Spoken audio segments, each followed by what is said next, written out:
présente les paumes. Le combat n'est pas commencé.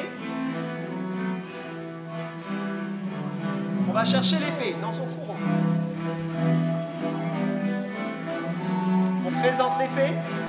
Eh bien, la genèse de ce projet, c'est que j'ai été contacté par le conservatoire.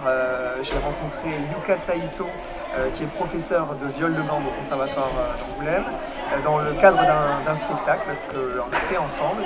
Et donc, elle m'a proposé de donner des cours, des initiations à des élèves, mais aussi aux musiciens et aux danseurs du conservatoire en danse renaissance, puisque c'est un grand projet autour de François Ier.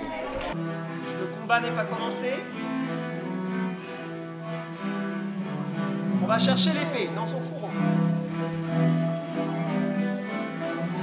On présente l'épée.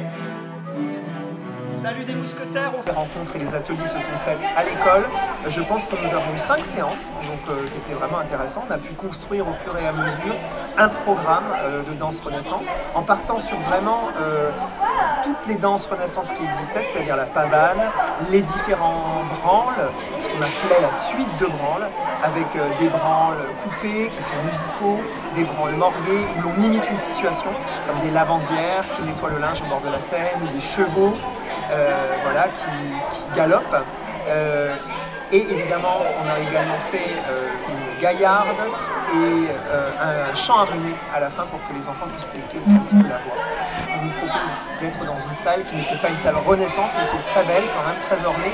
Et effectivement, les enfants ont fait un travail avec des costumiers, des costumières, où l'on a cherché, comment dire, un modèle de robe pour les filles et les garçons, de cape et de pantalon assez simple, dans des tissus nobles, du lin, et qui donne voilà, cet esprit de la Renaissance. Les enfants, on sent que ça les a plongés dans un univers. On a parlé du contexte historique, ça les a fait rêver.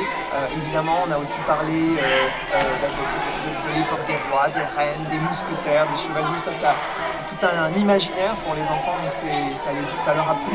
Et je dois dire qu'ils se sont plongés avec beaucoup de joie dans toutes ces danses. On sent que la danse c'est quelque chose d'universel. On l'oublie peut-être aujourd'hui, mais en fait on aime tous danser, bouger sur la musique, chanter parfois.